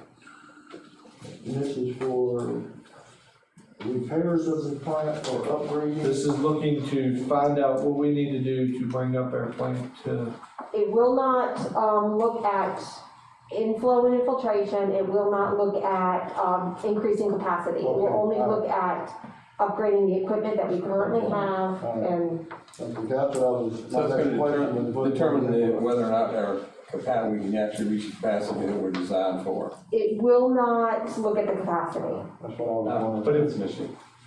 Well, I did actually talk, this was started before my time, and I spoke to the engineering firm about 2 things, about looking at inflow and infiltration, which is what caused our spill last month, earlier in the month. And I asked them to look at the capacity. And they explained to me that each of those would have to be their own engineering report. They just couldn't do it for the amount that the search grant is willing to pay, How much is the search grant willing to pay? $30,000. Yeah, I wrote down here, it's gonna be a $60,000 at least to get that done, to do the proper structure, and I think that's very critical for us right now. There's some things we'll talk about in the EDA meeting that we need to discuss, because there's some issues going forward. I'll hold that until the EDA council report. So one of the big issues is, you know, we got the new housing development. We've got that ridiculous agreement with the county, as far as waste coming in from that end of the town. We're talking about wanting to put up some,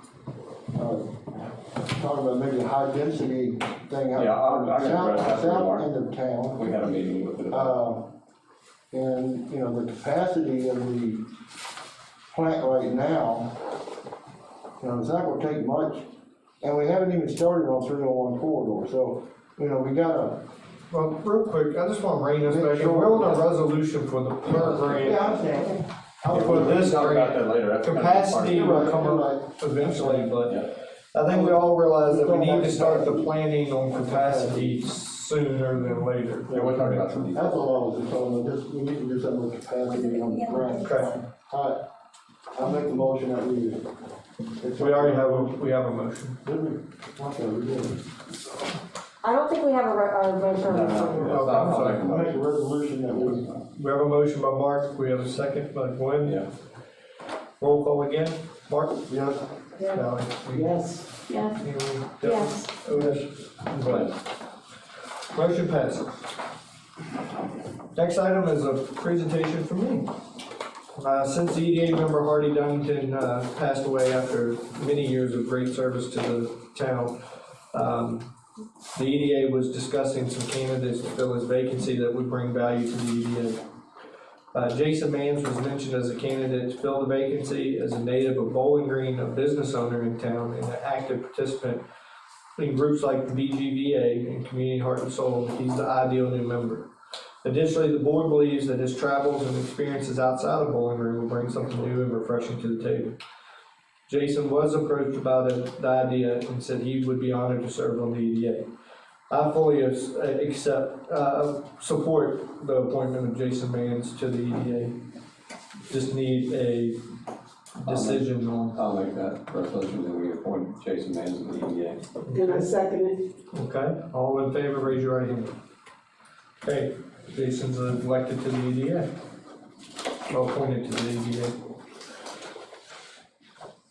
Next item is information only. As a result of the former town manager reaching out to a search firm, Melissa has spoken with a representative from the Berkeley Group. He's ready to help once council has decided its course of action. Another option includes advertising the vacancy on the VML and Virginia County's website. It may be beneficial to hold a work session for council to have an open forum to discuss how they'd like to proceed. Requested action is direct staff on how to proceed. How would council like to proceed? I would agree that we need a work session to talk about that process and how that's gonna go along. There are a lot of different variables that probably need to be put on the table and discussed. Okay. All right, so will you just explore some dates, Melissa, or somebody get the council to get a date set? Or do we want to set a date right now? Generally, we do work sessions on Thursdays just to keep it consistent. How does everyone feel?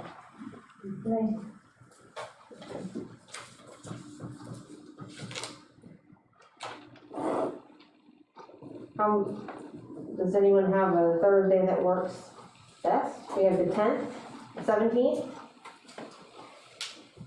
I can't do the 17th. The 10th works for me. 10th? Or is that for the 10th? Is that next week? Yes. Good. Good, okay. So 7 PM on the 10th?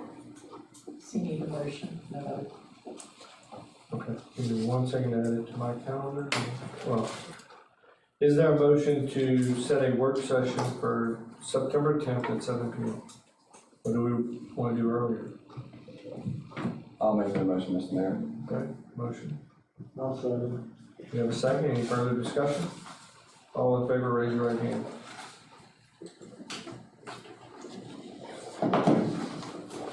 What time is it? 7. Next item on the agenda is a request for a site plan waiver.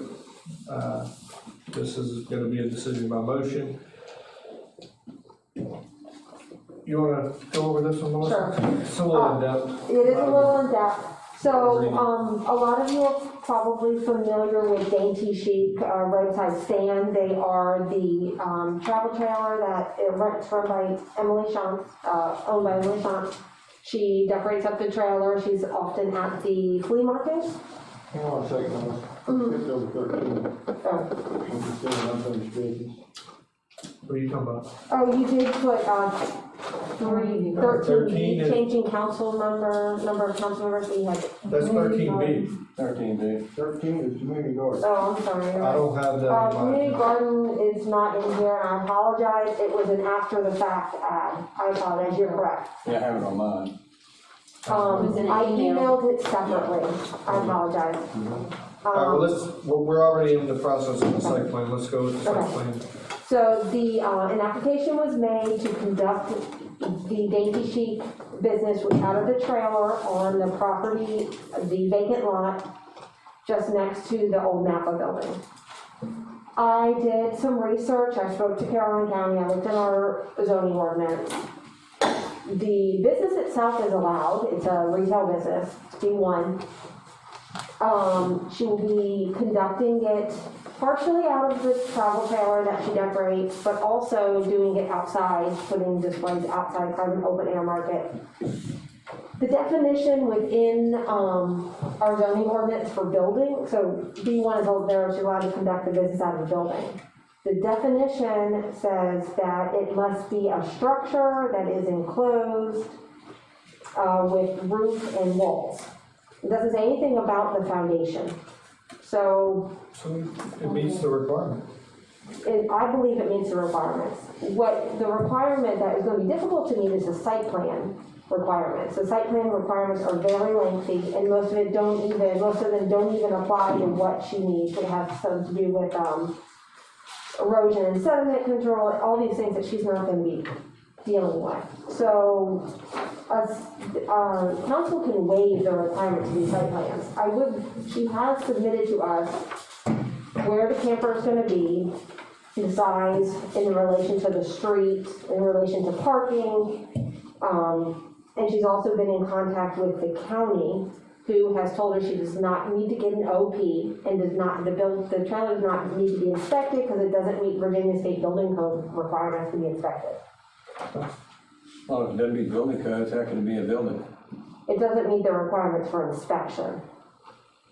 Now, I don't know what the definition within the Virginia State Building Code is for building. I was going off the definition within our zoning code. This isn't a permanent thing, right? It's not, it's seasonal, so it won't come and go every day, but it will be there seasonally. This still goes back to what we've been trying to discuss at the planning commission as well. It's the same with soft serve. She's establishing a location. Even though it's not a building, she's mobile. So we need to, with soft serve, with her, with a food truck, we need to establish some kind of ordinance in town to deal with all these mobility vehicles putting down roots, whether it be seasonal or not. I think it's just something that needs to be done for the safety of the town, for just, it'll benefit business, but at the same time, it may create challenges to the community itself. It's a mobile retail truck. Any way you look at it, she's putting down roots temporarily, and then she's gonna pick up and move it around, but she's fixing the location for 2, 3, 4, 5 months. So what's the difference between her and Buster's? Between them. Buster, I mean, He sells he his sells marketing goods on. marketed stuff out of a pickup Well, truck let me every ask day of the week. Yeah, Mr. so Orlett. are they bringing revenue to the town? I mean, as far as taxes? Yeah, I mean, I think that's what I look at. I mean, if we look at a business, everybody else is required to have a business license, everybody else is required, they reach a certain point to pay taxes. I mean, I do believe that we need to think about, it's always good to be ahead of the curve and set these standards instead of making someone feel like, well, you're doing this, so we now need to set standards. We need to put some guidelines in place, because we do. Food trucks and all those things they're gonna be more the way than not. I mean, it's just another way now people are trying to save money and yet make a living or whatever they're trying to do, and it's not a bad thing. But this is something we are gonna have to deal with. and I agree, we need to deal with it, but at the same time, we don't need to hold somebody up that's willing to do a business True. in the meantime, oh, because no, I'm not saying that. how No, long, either. yeah, Now that we how, have another, yeah, we need to, address it's something this, that we need to definitely because it have will be the impacted. I committee mean, work with the town manager, Parking, the town attorney on getting circulation, something drawn up. For, I have been, calling other localities just to see how they deal with it, because I think it's always good to see what other localities kind of solutions they've come up with. And what I found now is Caroline and Hanover have both told me the same thing, and basically what they're saying is, they're allowing them so long as what they are doing at that location is allowed by zoning. So in this case, her trailer is on a lot that's B1, and it is a use that is allowed by the B1 zoning. Same with the soft serve. It's allowed, they're allowed to have an ice cream shop there or a restaurant there. so they are meeting, I mean, that makes sense, they are meeting. And we zoning don't address the fact that they're out of a mobile location. But the definition for building doesn't say it has to have a solid foundation. So maybe we need to do something as simple as add a definition Of a trailer. for a trailer or a mobile unit. Yeah, a mobile retail establishment. Yeah, maybe that's what we do. Sells is- non-food items to an end user consumer. I mean, just something, and it's a movable vehicle. All I'm saying is we just need to have something in our code that describes what these are. That's So all. maybe we're, but It's I'm going to safety get for the town. that wording added into the. Yeah, we could amend that. We could- Yeah, and just get it amended to, So, and that'll be the first step, and then if we see it becoming an issue, then we go in more in depth with it, but that's a great way to handle and, it, so. and with her, and, you know, with anybody doing on any lot, it can also turn into, they end up buying the lot, putting the building on because the business gets so successful. So, you know, it can be a win-win, So, you know, it gives them a starting point. So, but I, you know, but to pass a, you know, a waiver, you know, we've already got the ice cream, trailer there that got put on, you know, some of the stuff got overlooked or passed up or just didn't know what we were looking at, and she got in place. I don't know how, So- because, so- yeah, does that kind of stuff come before council? Because I mean, She came to get a business license. When she got the business license, we looked to make sure she was in compliance with zoning. She's in a location that is okay to sell ice cream out of. That's how we move forward. She went to the county. The county told her the same thing. She didn't need to get an occupancy permit because she did not meet the requirements for the zoning, or I'm sorry, for under the state building code. And she went through the proper health department, what the Yeah. foods need. So, I'm just curious. and I've addressed, the parking issue had been brought up there, so we addressed it. As things have come up, we've immediately addressed them.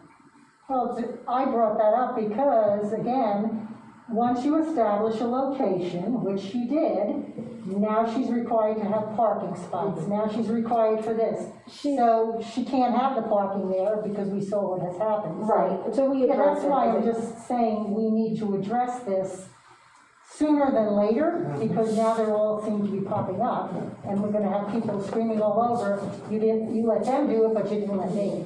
Just trying to be proactive on regulations to our code that need to be updated. Yeah, we need to, you're right. okay, so just bring us all back in. Okay. What we're here to discuss is whether we want to waiver the Waive site the, plan waive the requirement. extensive site plan requirements, is And what I'm asking. I think it makes sense, in my opinion. Why would you, I mean, she's given us a good sketch of how she wants it laid out. And she has shown, us what her business is gonna look like. We know what it's going to look like. Yeah, I mean, she's been successfully running the She flea draws, market. a good crowd from Fredericksburg, Richmond, and Ladysmith.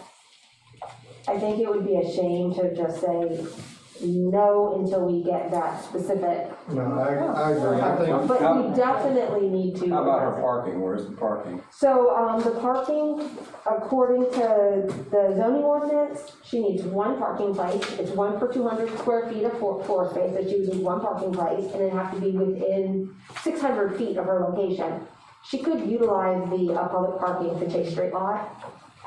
There's also a possibility of some of that pavement, I believe, is actually, I don't know if that's been fully determined yet, but if that, at least, I think 11 feet of that pavement is, part of that property, they could use that as a parking space. Is that the lot that's gonna be paved as well with, The Chase what we Street lot. just did? Yes. That's the same lot, right? Yes. Okay.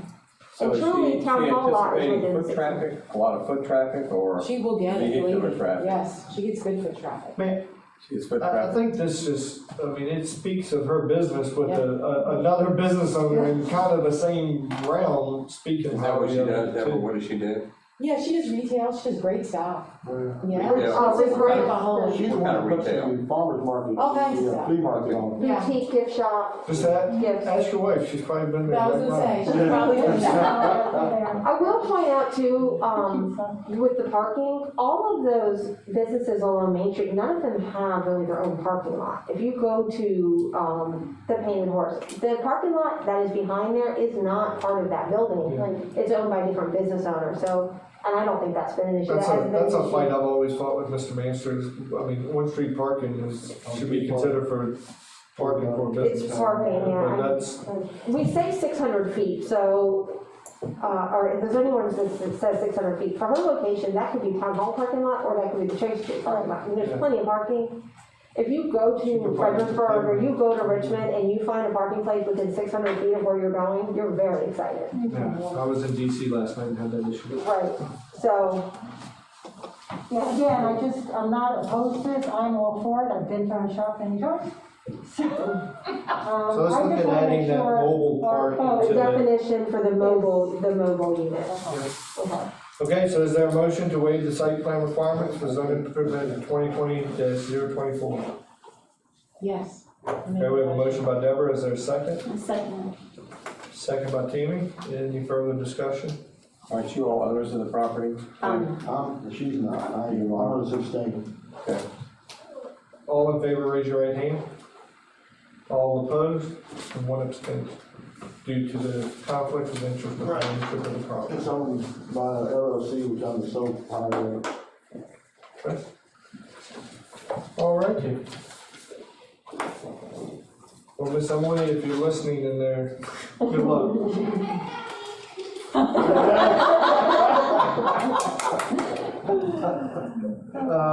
The next item, I'm gonna defer to Valerie for strategic explorer. Basically, it's a proposal to change the composition of town council. Presently, the town has like 7-member councils to direct and establish the goals and policies of the town. I believe the proposed council composition, if it is changed to 5, would improve the body of the council, streamline decision-making and conversation, enable greater participation in government, and positively new opportunities for residents to get involved in the governance of the town. A lot of cities are considering and have already reduced their member numbers because meetings go so long. It's just felt it's better communication with members of council. I do realize there would be opponents of downsizing. Basically, if it's not broke, don't fix it attitude, but my Netflix isn't broke, my iPhone isn't, but I welcome improvements to all of those as well. I think that government should consistently and constantly seek improvements on itself. If you don't, it just perpetuates stagnation. So that's my proposal, to reduce the number of town council members from 7 to 5. And we would have to go to the General Assembly for that. Correct, or delegated. And they would figure out how it would work. My guess is they would phase it in, and once somebody's term expires, then that would go away. Right. So do you need a motion on that to move that forward, or just, how do we move that forward?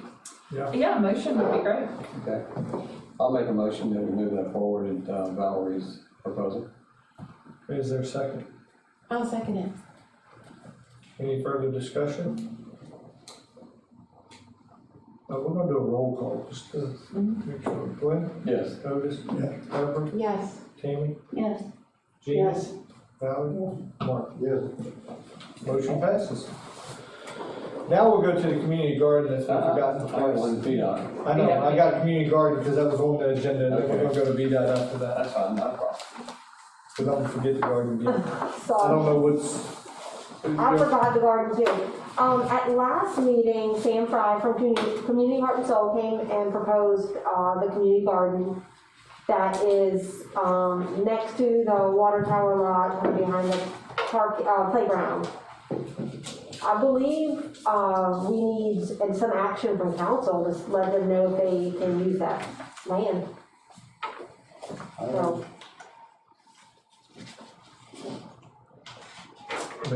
I think I'm okay with them as long as they kind of do it as a phased approach to make sure it's something that's gonna be successful and taken care of out there. I would hate for us to have a great garden for 1 year or 2 years and then it becomes an issue. I mean, we've battled keeping weeds out of our playground, so.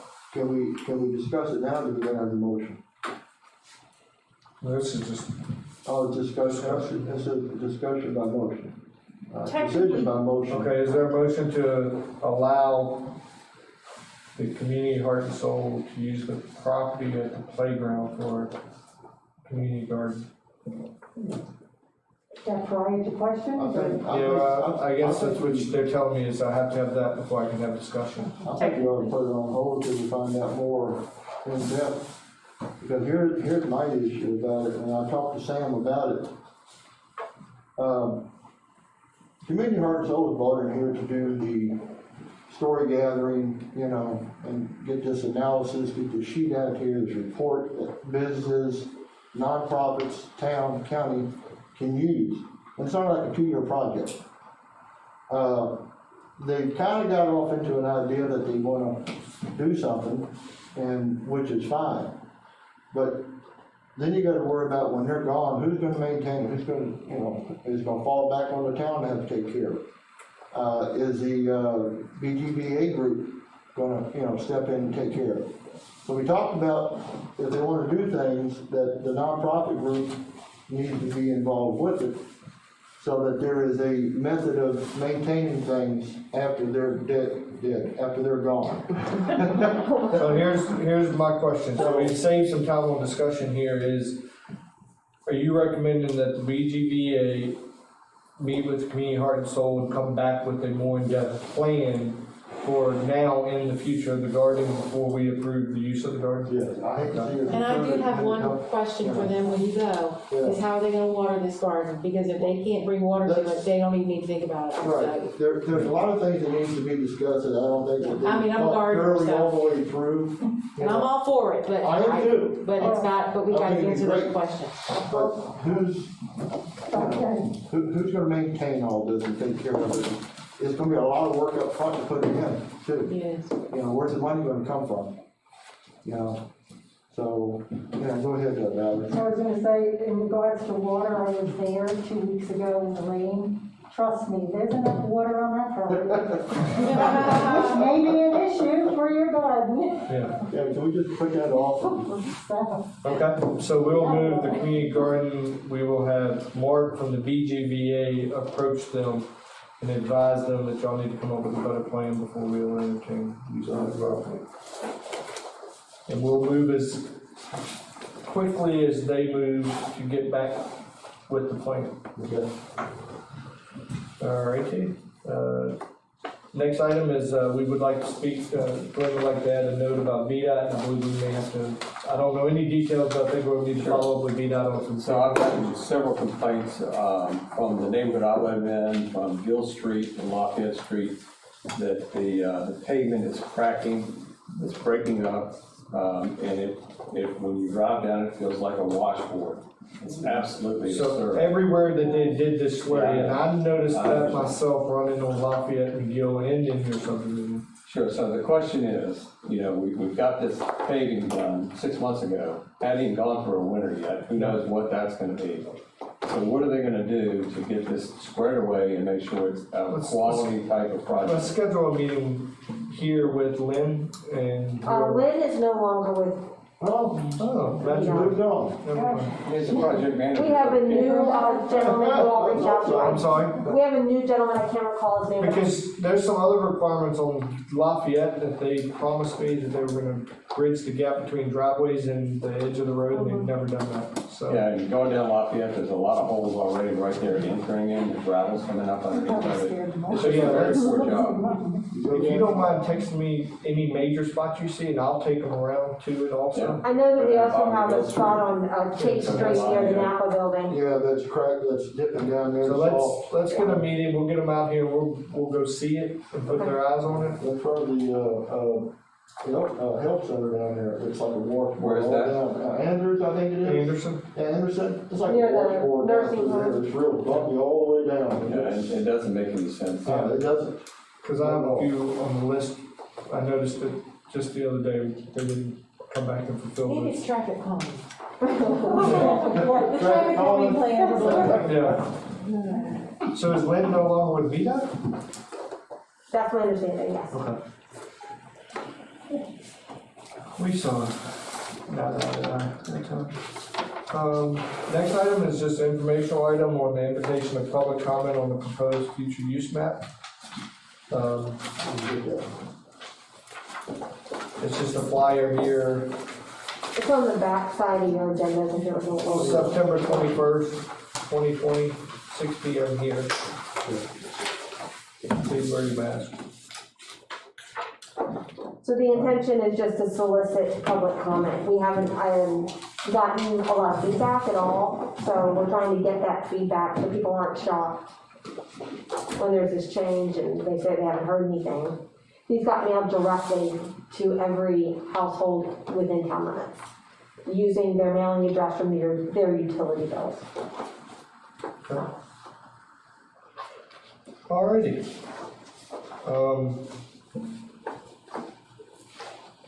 I'm gonna knock out committee reports before we go into closed session, so when we come out of closed session, we'll have as much to talk about. We'll start with Lynn. What's this? Lois, what's this? Oh, that was for the committee reports for the, facilities. I can't remember the name of the committee. Public Works Facilities. This is the look ahead for the water system project from Web Basically, the Engineering. schedule of how it's supposed to be laid out. And you can see also on the fixed cost column, that's where we, it aligns with the bill you saw that we paid Web Engineering on what they've completed and what the plans are moving forward. Gotcha. Construction next year. Alright, Gwen, you wanna start with you? Yeah, EDA had a meeting, last week or so, Joe Elsa was there, and, Gene was there, we had, a really good meeting, there's some different activity on the 301 corridor, there's some discussion on, a larger multi-use area out there, so, that's one of the concerns we have. The other we have is a group that's talking about, the south end of town, south end of Maine out there. They came and presented their proposal, their plan they have there. I know that Valerie has seen that also. So it's a high density, there's 85 units, 85 units going in there, somewhere in there. They're gonna be townhouses, they're gonna be garage with them. The issue really starts discussing about the infrastructure. That's really important for us. Because when you start talking about the water sewer, it's very, very critical for us. Right now, our plant is designed for 250,000 gallons a day capacity. We're about 100, I think now, Melissa. We're at 101,000 right now. Yep, so this subdivision, the new subdivision down there would add about another 20,000. So it still puts us at 120. We're not at the range where it's critical, but the problem is, we have a system. When was our plant built? Anybody know?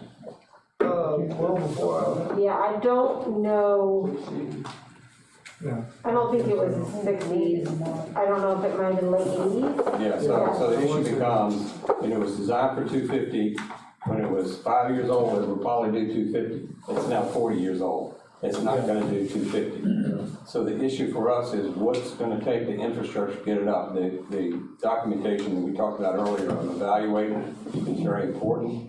But when you start putting pressure on a plant that really can't take it because of the age, then we have an issue. When these plants get to 65 to 75% of their capacity, there needs to be a long-range plan for that. Now, that long-range plan could be very expensive for us with all of the new regulations. We don't know the answer to that. You know, if we get development out on 301, that's gonna push us way over the top, probably, if that happens out there, who knows? Can we ask for proffers? Hmm? Can we ask On for? rezoning only. Oh. That would be a rezoning. It would go from low density to high density residential. Right, so, but a couple of shining things is if this group down on the end of town comes in, the hookup fees and deposits can be about $1 million. That's a nice chunk of money. That's not gonna bring our plant up to where it needs to be. Not gonna happen. You know, and we want that all up front as a profit. Yeah. And you're gonna put however many lots out there, 85 Well, lots. that's a given. Those connection fees are a given. They won't be a profit. They are given, but when are we gonna get them? No, that's what I'm saying. We want to get them up front. I'm Yeah, saying, yeah. but we also want to add a proffer in there if we can. You're gonna get them up front. That would be part of that. So you have to be, when this council goes forward, you have to be cognizant of really what that pressure is gonna put on that plant. Now, I can tell you right now that a couple of things are going on. The county would like to take over our water system here. They really would like to come in here and put a pump station in. The problem is, how are you gonna get the revenue? Who's gonna share that revenue? What that's gonna look like?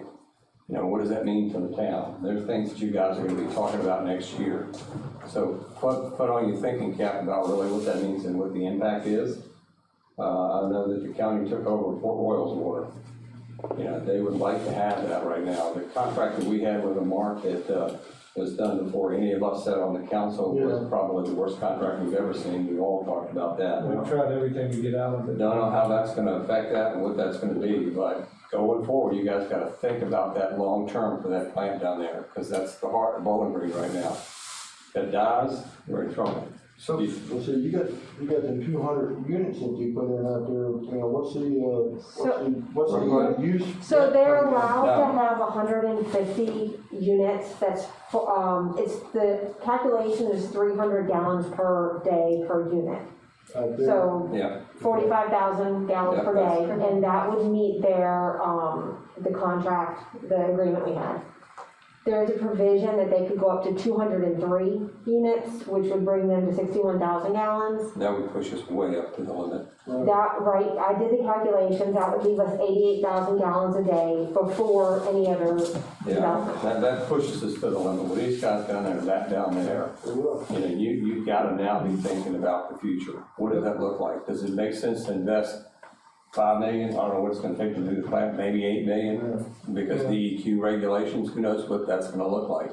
yeah, that's planning talks that need to start at, you know, we've got the sewer, the pipes in the ground, we've got the water moving, the next big one is the Yeah, plant. so, I have started the conversations with USDA just to see where kind of money we can get for the planning stages, grant money, Yeah. just to get that ball rolling. you've gotta get the design Understanding. done first. You gotta get that group in here to take a look at every aspect of the plant, and then look at a future plan, what that's gonna be.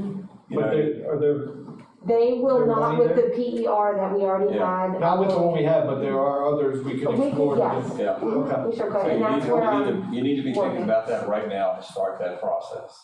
Well, we also have the right not to let that density go through and the townhouses come in too.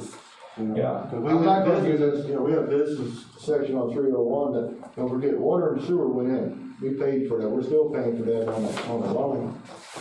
And if we start dealing with rooftops, we're gonna start cutting out our business. Yeah, but that's chicken and egg, and anybody in the economic field will tell you that what comes first, the rooftops or the businesses, and I'm telling you, they go hand in hand, If you don't so. have a plant that I just- can hold it up. I just wanna warn, I'd not warn, I just would like to hear more about this development as it moves on, because I've heard concerned citizens, obviously down Lafayette, Sure. of, what are you gonna put in my backyard? Well, let me give you one concern that somebody brought to me the other day. You go over to Pendleton.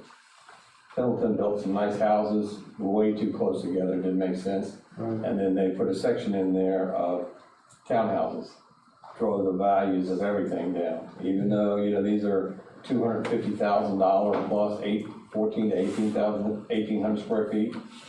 You know, that's a fairly good sized house, but, you know, with the interest rates where they are now today, that the mortgage payments are extremely low, who knows what's gonna happen? So a lot of those factors are important, so you take the 60,000 and we didn't get any hookup fees on there, did we? No. None, zero. So now it's taxing their plant greatly. And then How did another, that happen? At a another reduced point- rate. That was all in the agreement that was initiated in 2000 and then Yep. updated, I think, in 2004. And So, that really I think it was sucks. 2002. It's, to have two attorneys on council at the time, Right, it is the worst contract that the town of Bowling Green could have ever written. right. And cannot get I out. don't know a whole lot about any of that, but I know that's wrong. I mean, and I know what properties are, and I'm like, boy, that, What happened, two attorneys? Yeah, No. the two attorneys is what I'm talking about. So I'm We've been just, fighting it since I've been on in 2008. yeah, it was before I got on in 2004. So I'm just raising the red flag because you guys are going forward. I'm getting off, but I want you to know that that's very important for you going forward. And look at what's gonna happen to the town's water system. You know, you're gonna be, you may get into a stress situation where the county makes you an offer, might work out for you, you're gonna have to make that decision at the time. You really need to find out what it's gonna cost, plan in that plant is not gonna be able to take another 70,000 gallons a day. It's just not gonna handle it. You know, they'll evaluate that and they'll kind of give you an idea of what that's about. We did our homework on it too and explored that route when we had our public works issues and we deemed it wasn't the time. Yeah. What was the rate we had that day when they had that spill down there?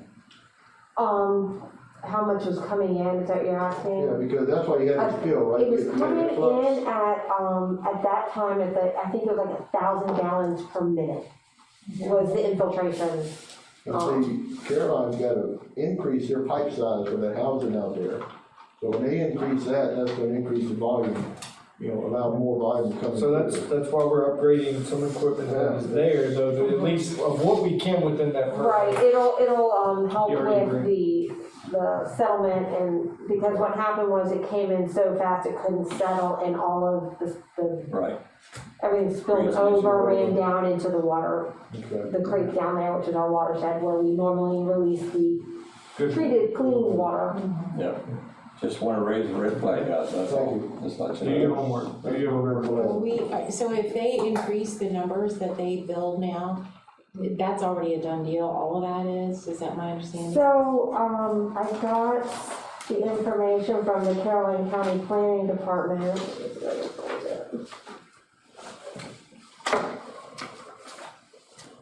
They already are approved for the, 150 houses. There is a provision for,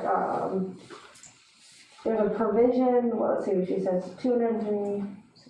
There's a special exception condition. It says if the sewer's capacity will allow, a maximum of 50 lots may be recorded in any 12-month period from the date of approval of this application. After the issuance of the building permits for the first 150 and upon the determination of the Director of Public Works that sufficient sewage capacity exists, the developer may plat an additional 53 lots. That doesn't say whose sewage capacity, does it? I would guess that they're saying their reserve capacity, but all I can find is that they have 45,000 gallons reserved. I don't, And so it sounds like So it's, does this warrant that you and the town manager town attorney need to probably review that contract one more time, to make sure we're very familiar with the. yeah, I mean, because that sounds like there was Because I something up to the forget there's Director of Public Works somehow, to make that decision. once they hit a certain point, then we can start negotiating. We can start saying, Different. hey, wait a minute, yeah, we need to make sure we understand that. See, But that contract was the worst contract we could have worked. and they make all the money, because they can Yeah. charge them whatever rate they want. Well, I think Plus they that's get why the it's not too late if And, we you can know, put on, yeah. I can't, It's a I win-win have for them. the agreements and I've read them. I mean, of course, I really appreciate the town attorney looking at it, but I can't find anything that says they can go above 45,000. They reserve 45,000 gallons, but Good. At least they do. there's a lot in here, so I it know, doesn't mean I it's a lot. didn't It's hard to misunderstand or understand. misread or. Okay. Then you're gonna get into political issue once they do over the 45,000, what's that gonna be? So towns restricting them from developing. There's a lot of things that are going on. with That's that. fine, then that's when we go back to the table, y'all go back to the table and negotiate, That'll be- half of a new plan. That's all. So we did have a pretty active EDA meeting. Good, good. Others? Deborah? Oh, we did meet, sorry, back to the committee reports, shifting there. Anyway, yes, we did meet a little bit with Melissa, just on the the personnel issues there. Yeah, we did meet with Otis and Dan Webb. Steve Ball of Web Engineering. They have all the as-built completed and all the documentation of all the water lines and hydrants in the town now. Field work is almost all completed, but Sean's helping to assist to find a few that, looking for some valves, and they're working with VDOT to uncover some valves that were paved over during all that. And the technical specs for the water meter replacements have all been completed. Let's see here. We're completing water meter plans and going out to bid on purchase of those, updating the town's water design standards and using the county standards templates, which I think we've got permission to do. We did get permission from the county, and once Web Engineering has modified it to fit the town, it'll come to council for adoption. Before it becomes the official document. All the location data will be submitted to the IQ work for mapping of the lines and hydrants and valves.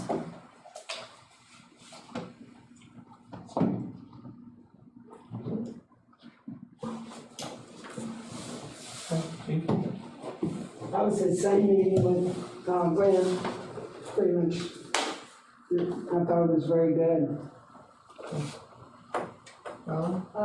Reiterate some of the things that Glenn said. Justin and Boynton and Ivor Caliber did give us a slight proposal. Again, it was not much information since it's at the start of Earth, so we just kind of skimmed over a few things. The pumping station possibility, the plant, which will come down in the future, so we went through that. Finalized ARCO, which was finalized here tonight, so that's a done deal. And our biggest thing now is we are really moving full steam on the future use. Chairman Boyd and Joe Elsa and Melissa have worked on putting together a nice flyer so we can have a really productive public hearing. Public comment. Public comment, since we were told hearing isn't the right word to use. Go figure, but that's okay, semantics. Oh, it's not right either. Anyway. So we really need input from the public. I mean, this is really vital. This is their town, their area, so we're hoping people come out and give us comments. Because what we don't want to happen is we go forward and then down the road, well, you didn't tell me. You know, we just really want to have a productive meeting, so we're really hoping everyone comes out, or even a handful of people, just so we have thoughts, ideas, meaningful conversation as to how to go forward with our future use map. And the key word is future use. It's not happening tomorrow. Yes. So, other than that, Okay. I don't have anything to add. Okay, and I started the meeting with all my comments, so is there a motion to go into closed meeting pursuant to Virginia Code Section 2.2-371188 for consultation with legal counsel regarding, number one, the requirements of Virginia Code Section 18.2-308.016 and 59.1-148.4. Number two, employee request for reimbursement for legal fees.